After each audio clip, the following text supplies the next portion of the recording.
অতিবৃষ্টির কারণে সৃষ্ট জলাবদ্ধতায় ভাসছে আমার গ্রাম, আমার বিদ্যালয়।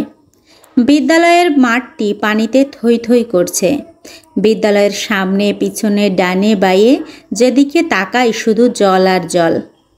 গতকাল সামান্য রোদ হয়েছিল, তার কারণে কিছুটা পানি কমলেও আজ আবার বৃষ্টি শুরু হয়েছে। এই যে বিদ্যালয়ের একমাত্র কল যার থেকে জলের চাহিদা মেটে, সেটিও এখন পানিতে নিমজ্জিত। বিদ্যালয়ের গাছগুলো এখন পানিতে দাঁড়িয়ে আছে আর রোদের জন্য অপেক্ষা করছে। এই তাল গাছগুলো দেখলে বুঝতে পারছেন যে বিদ্যালয়ে কতটা জল হয়েছে। বিদ্যালয়ের সামনে পিছনে ডানে বাঁয়ে যেদিকে তাকাই শুধু জল আর জল। এগুলো ছিল চাষির ভালোবাসার ফসলের মাঠ। ফসলগুলো নাই, শুধু যেদিকে তাকাচ্ছি সাদা সাদা জল। জানি না এই জলাবদ্ধতা কবে থামবে বা আদৌ থামবে কিনা। আমার গ্রামটি কখনো বন্যায় প্লাবিত হবে এটা আমি কল্পনাও করতে পারি না। জলের আধিক্য কখনোই হয়নি আমার গ্রামের মাঠে বা বিদ্যালয়ে। বর্তমানে যা পরিস্থিতি তার কিছুটা হলেও দায়ী এই রেললাইনটি। বিদ্যালয় সংলগ্ন এই রেললাইনটি গ্রামটিকে মাঝ বরাবর দুই ভাগ তো করেছেই, সঙ্গে তৈরি করেছে জলাবদ্ধতা।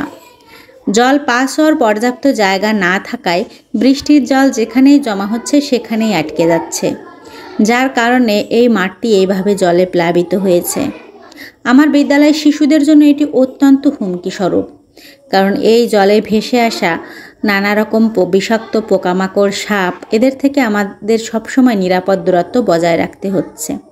কার্বলিক অ্যাসিডের ক্ষমতা নেই খোলা জায়গায় লাগিয়ে রাখলে সে তার কার্যকারিতা প্রদর্শন করবে।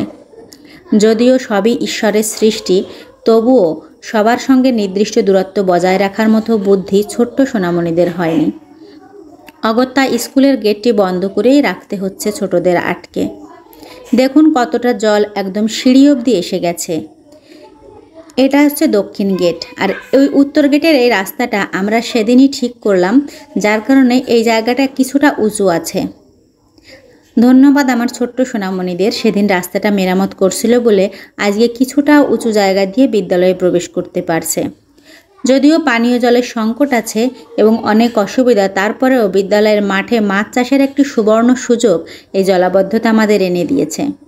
এই যে বিদ্যালয়ে জমা জলে আমরা মাছ শিকার করছি, মাছ চাষ করেছি।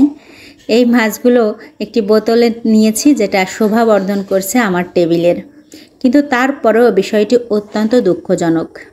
কিছু গাছ লাগিয়েছিলাম স্কুলের সামনে, সেই গাছগুলো এখন জলে হাবুডুবু খাচ্ছে।